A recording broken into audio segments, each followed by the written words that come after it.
안녕하십니까. 신인균의 국방TV 1일 안보 브리핑입니다.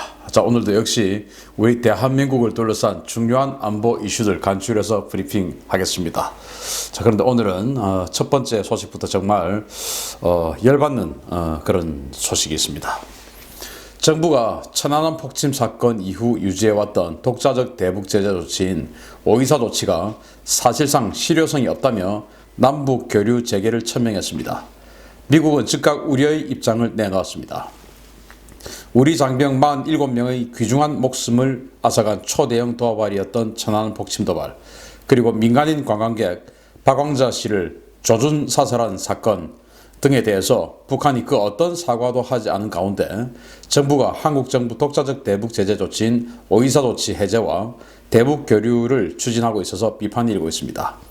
여상기 통일부 대변인은 20일 정례 브리핑에서 오이사 조치는 역대 정부를 거치며 유연화와 예외 조치를 거쳐왔으며 그 실효성이 사실상 상당 부분 상실됐기 때문에 남북 간 교류 협력을 추진하는 데 있어 더 이상 장애가 되지 않는다라고 밝혔습니다. 여 대변인은 앞으로 정부는 남북 관계의 공간을 확대하고 한반도의 실질적 평화를 구축하기 위한 노력을 지속해 나갈 것이라며 한국 정부 독자적인 대북 교류 협력 재개 의지를 내비쳤습니다. 통일부는 시한 만료로 폐기된 남북교류협력법 개정안도 다시 국회에 내놓았습니다. 남북교류를 제한할 때 반드시 국무회의 심의를 거치도록 하는 내용을 골자로 하는데 대통령이 임의적으로 남북교류를 막지 못하도록 하는 장치라는 지적 때문에 20대 국회에서 야당 반대로 통과되지 못했던 법안입니다. 정부가 이러한 움직임을 보이자 미국은 즉각 국무부 대변인 성명을 통해 남북협력은 지지하지만 남북협력은 반드시 북한 비핵화의 진전과 보조를 맞춰야 한다라며 우려의 목소리를 내놓았습니다. 이 때문에 한국 정부의 독자적 대북협력 사업 추진이 자칫 세컨더리 보이콧 등 국제사회의 제재 대상이 될 수도 있다는 우려가 커지고 있습니다. 참 안타깝습니다. 지난 2010년 이 천안함 폭침 그리고 박광자 씨 비살 사건 이런 일련의 그 북한의 해서는 안 될 짓들로 인해서 당시 이명박 정부가 여기에 대한 책임 있는 조치, 사과 없이는 이제 남북교류 협력 없다라는 그 조치 선언이 바로 오이사 조치죠. 그런데 그동안 북한은 여기에 대해서 우리 대한민국의 자작극이다 뭐 이런 그 이야기를 하면서 오히려 남남 갈등을 유발해 오는 그런 하나의 아이템으로 써왔었습니다. 그런데 지금 우리 통일부 대변인이 그간 사실은 뭐 역대 정부 그러니까 박근혜 정부 또 이 지금 문재인 정부 들어오면서 조금 뭐 유인화 조치하고 했으니까 사실 또 그렇다고 해서도 북한이 10년 전 일 지금 사과할 일도 없으니까 그냥 이거는 없는 거로 한다라는 선언을 한 것이죠. 실제적인 오이사 조치 폐기 선언입니다. 야, 이랬어야 되겠습니까? 자, 그래서 이런 부분에 대해서 결국 북한의 이 천안함 폭침이나 박광자 씨 비살 사건 등에 대한 책임 있는 사과, 인정 이런 거 없이 이제 남북교류 협력하겠다는 것인데 지금 남북교류 협력할 수 있는 상황이 아니지 않습니까? 어떤 상황이냐? 바로 유엔 제재가 들어가 있고 그 유엔 제재보다 한 단계 더 고강도의 미국의 독자적인 또 대북 제재가 있습니다. 여기를 벗어나서 과연 그러면 우리 대한민국 국익에 어떤 것이 더 국익에 이로운 것인지 현명한 판단을 해주시길 바랍니다. 북한 인민을 위한 대한민국 정부가 아니고 대한민국 국민을 위한 대한민국 정부임을 잊지 말아야 합니다. 그리고 통일은 우리 대한민국 국민의 염원을 담아서 우리 대한민국 국민의 인정과 소원이 결합된 것이 통일이라 해야 되는데 이렇게 일부 사람들이 통일이 아닌 북한 정권의 고착화 쪽으로 몰고 가는 결과적으로 그들은 통일을 위해서라고 이야기하겠지만 이런 식으로 가면 북한 정권의 영구 고착화 쪽으로 몰고 가는 이런 대북 정책은 안 된다라는 말씀을 저는 북한학자로서 드리고 싶습니다. 그리고 전 정부 때 국회에서 여러 가지 이제 이 대북 지원 법안 리젝트를 한 것이 있죠. 그런데 지금 다시 정부 측 법안으로 통일부가 다시 법안을 올렸습니다. 왜냐? 지금 이제 여당이 180석을 확보를 했기 때문에 사실은 뭐 어느 법안을 올려도 다 이제 되는 것이죠. 정말 우려스러운 그런 상황이 아닐 수 없고, 이렇게 되면 국가보안법 이런 모든 것들이 다 폐기될 가능성 없지 않아 있습니다. 정말 안보 부분, 또 우리 대한민국의 국신 통일 부분, 이런 부분에 대해서 우리 정부가 신중한 생각을 해주시기 바랍니다. 두 번째 소식인데요. 미국의 중국 때리기가 마치 전쟁 직전의 말싸움처럼 험해지고 있습니다. 트럼프 대통령과 폼페이오 국무부 장관이 외교적 수사라고 보기 어려울 만큼 강경한 어조로 시진핑과 중공을 비난했습니다. 도널드 트럼프 대통령이 현지 시각 20일 유례를 찾아보기 힘든 어조로 중국을 강력하게 비판했습니다.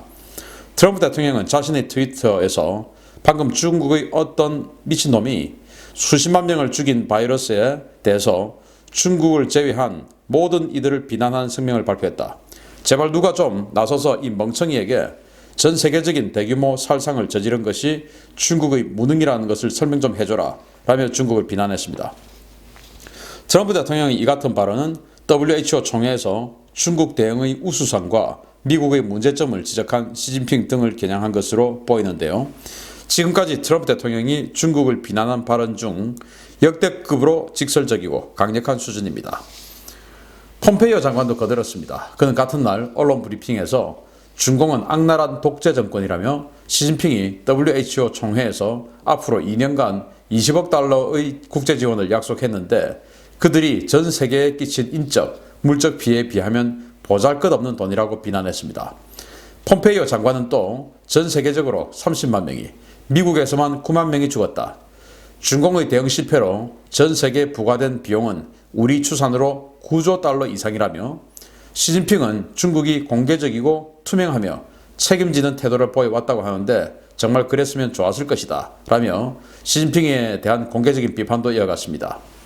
폼페이오 장관은 중국은 1949년부터 악랄한 독재 정권, 공산주의 정권에 의해 통치가 되어왔다 라며 우리는 베이징이 얼마나 이념적으로 그리고 정치적으로 자유주의 국가들에 대해 적대적인지 매우 과소평가했지만 이번 바이러스 사태를 계기로 전 세계가 눈을 뜨고 있다 라며 중공의 위협에 대응하기 위한 전 세계적인 연대 필요성도 제기했습니다.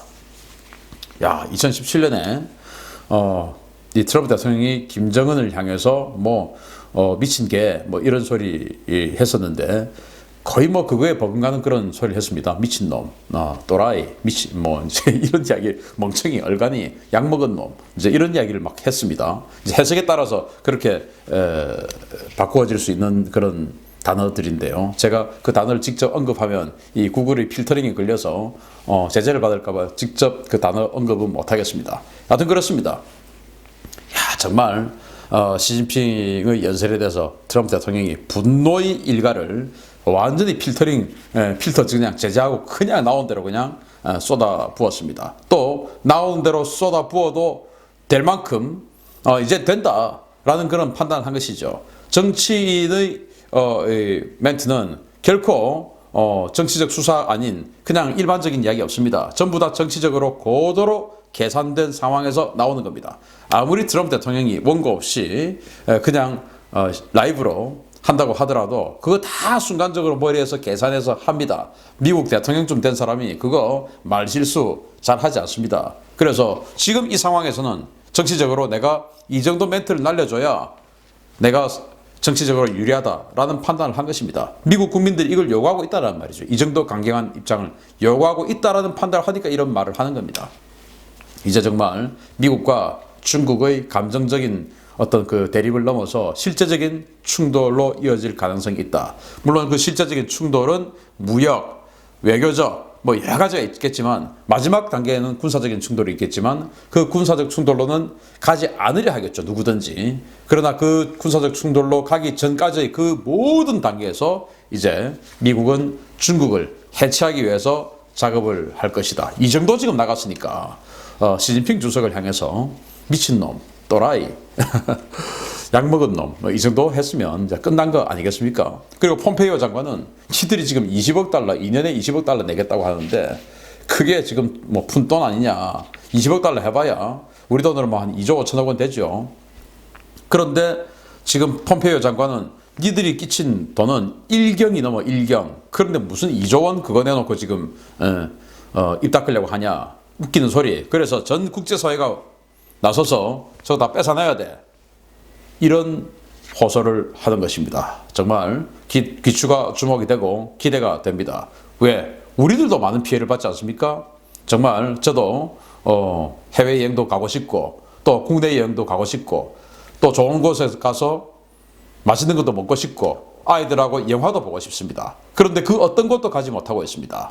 그게 이 상황이 언제까지 지속될지 알 수도 없습니다. 이거 누가 만들었습니까? 미국이 만들었습니까? 중국이 만들었습니까? 만든 자들 책임져야죠. 세 번째 소식입니다. 북한이 최근 한국군 내에서 발생한 여러 사건, 사고들을 거론하며 한국군에 대한 비난의 열을 올리기 시작했습니다. GP 총격 사건 당시에 정말 열과 성을 다해 북한을 감쌌던 우리 군에 대해 나온 북한의 반응은 조롱이었습니다. 북한 대외 선전 매체 메아리는 21일 오합지졸의 무리라는 기사를 통해 예로부터 규율이 없고 무질서한 병졸들 또는 그 무리를 까마귀 떼처럼 모인 병졸이라는 뜻으로 오합지졸이라고 했는데 신통하게도 이에 꼭 어울리는 군대 아닌 군대가 바로 남조선군이라고 조롱했습니다. 메아리는 남조선군의 정신, 도덕적 타락과 부패는 걷잡을 수 없는 지경이다 라며 사병들이 내무 규정을 어기고 제멋대로 유흥장에 찾아가서 놀아대다가 코로나에 집단적으로 감염되는 사건이 발생해 사회 각계 경악을 자아냈다 라고 비웃었습니다. 매체는 또 더욱이 상급이 하급을 폭행하는 것이 일상화되다 못해 이제는 사병이 통제가 너무 심하다고 면담 도중에 중대장인 여성 장교를 야전삽으로 폭행하는가 하면 사관들이 상관인 신임 장교를 성추행하는 실로 상상을 초월하는 행위들이 계속 나타나고 있다라고 조소했습니다. 또 매체는 사병은 물론 장교까지 타락할 대로 타락한 것이다 라며 부패한 오합지졸의 무리를 믿고 대비와 응징을 떠들어대는 군부 호전광들이야말로 가소롭기 그지없다라고 비웃었습니다. 이 매체와 우리 민족끼리 등 북한 매체들은 또 김포 해병대의 총기 오발 사건과 관련해서 남조선 군부의 눈먼 총탄과 포탄이 맞아 죽을 것 같다며 남조선 주민들이 불안해서 못 살겠다고 한다 라며 군과 주민들을 이간하는 것도 잊지 않았는데요. 정말 이런 모멸을 당하고서도 윗선의 눈치를 보며 북한을 감싸는데 열과 성을 다하는 군, 제발 정신 좀 차리기를 바랍니다. 자, 이 와중에 청와대 한번 불려갔다 오더니 정신 번쩍 들어가지고 국방부 대변인이 지금 이 대변인실에 출입하는 이 언론인들을 향해서 아주 강경한 입장을 취하고 있죠. 사실 뭐 대변인들 평소에 하는 일이 이 언론인들 기자들하고 친분을 쌓습니다. 밥도 먹고 술도 먹고 이렇게 하면서 그래가지고 이제 좀 나쁜 기사, 비우호적인 기사 나갈 것 같으면 이제 가판이라는 게 나오죠. 그러면 이제 그동안에 닦아놓은 이 친분을 이용해서 내 얼굴 봐서 좀 한 번만 좀 봐줘라. 이거 좀 기사 좀 삭제하자. 뭐 이런 식으로 해서 이제 조율을 해 나가는 게 사실은 대변인의 중요한 업무입니다. 그런데 지금 여기는 정정기사 내시오. 라는 등 뭐 아주 강경하게 지금 완전히 기자들하고 적대적으로 나가고 있습니다. 왜냐? 평소에 대변인이 자기의 역할을 기자들하고 잘 지내서 좋은 기사가 나오게끔 유도하고 하는 것은 그렇게 해놔야 자신이 일을 잘한다고 인정을 받기 때문입니다. 뭐 술 좋아서 하겠습니까? 제가 본 바에 의하면 뭐 술이 좋아서 기자들하고 저녁 먹고 술 먹고 하는 사람들은 잘 못 봤습니다. 그냥 그게 일이라고 생각하고 하더라고요. 왜 했겠습니까? 인정받으려고 하는 겁니다. 그런데 지금 대변인은 왜 이렇게 강경하게 나가겠습니까? 이렇게 강경하게 나가면 내가 인정받는다고 생각하기 때문입니다. 왜? 청와대 가서 초대표 한번 까이고 왔으니까. 이렇게 해야만이 내가 조금 더 길게 갈 수 있겠다라는 생각도 할 수 있는 겁니다. 정말 황당한 그런 언론관이 아니냐 생각이 되고 그 정도로 우리 정부가 지금 힘이 너무너무 세다. 이 정부의 전횡을 견제하는 것이 바로 언론의 역할인데 그 역할을 전혀 못하고 있다. 왜? 겁나거든요. 예. 안타깝습니다. 마치겠습니다. 감사합니다.